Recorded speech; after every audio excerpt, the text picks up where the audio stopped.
Authors of How to Heal a Broken Heart in 30 Days. Good morning. The two of you are neither trained in psychology. In fact, you are journalists, which means that you're, what, the jack of all trades and the master of none. Isn't that what we're called? So what gives you, then, the qualifications to write a book on how to survive love? I think sometimes writing a book will make you into somewhat of a master. Also, having the life experience of going through this. We've both been through a divorce, and I've done a considerable amount of dating since that time. And I didn't want to make the same mistakes over and over again. I didn't want to reflect the same mistakes on, the next person that I was dating. So that was, how we did it. And the book is a process for us of learning how to do that. Qualifications, okay, you've explained that you've had the experiences, but what gave you the interest in giving this advice? The immediate need was Howard was going through a breakup, and we were collaborating at work on, various issues. You're his as friend, writers. and you thought, friend well, and this fellow might help. writer, and beyond that, Howard and I both had life experience of providing such counsel to our, adolescent and now adult children. So we got tired of hearing "Ask Your Dad." We thought we'd write it down. Okay. So that's what inspired the work. So the title of this book raises the possibility that you can actually heal a broken heart in 30 days. We actually took that idea to the streets and asked people if that's possible. Let's take a listen.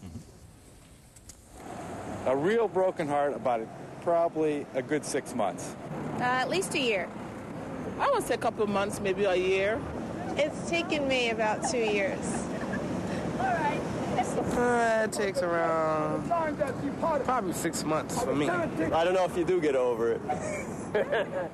Okay, so that said, why do you think 30 days is enough time? Actually, I think you can have an epiphany. It can happen in a moment. You can say, oh yeah, I can see what I was doing wrong.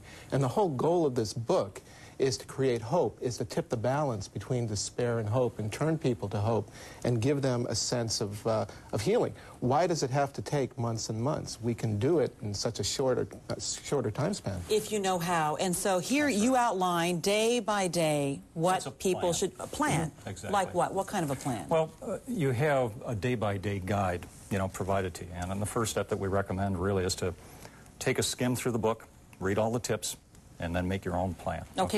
Okay, so you make your own plan. You also advise people your relationship end gives you an opportunity to create the best time in your life. That's a good thing to hear.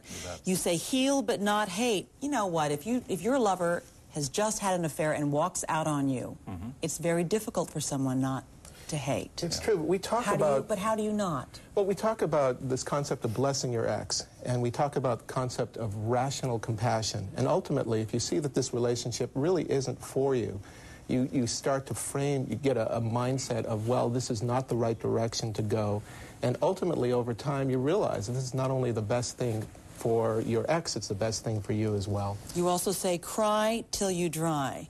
Like, in other words, like the character in Harry Met Sally when Meg Ryan's character starts weeping and weeping and weeping. Is that what you think people should do? Well, within moderation and within limits, within the proper framework, and at your own discretion, rather than having it, as it did to Sally here, rather than have it creep up and take you by surprise and attack you when it's embarrassing.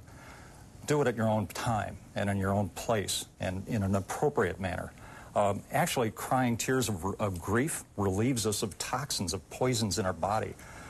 Tears of grief are different than the tears that the wind provokes in your eyes, so it really relieves you of things. Using the movie theme as another possible example, in Gone with the Wind, Rhett walks out on Scarlett after saying, "Frankly, my dear, I don't give a damn." After that, Scarlett would be smart to do what? Buy our book. All right. I think that makes the point that we can't get to all of these points, and you do make a lot of them. Howard Bronson and Mike Riley, thank you, and good luck to both of you. Thank you very much. The book is called How to Heal a Broken Heart in 30 Days. Next, on the other side of the coin, last-minute gifts for your Valentine. But first...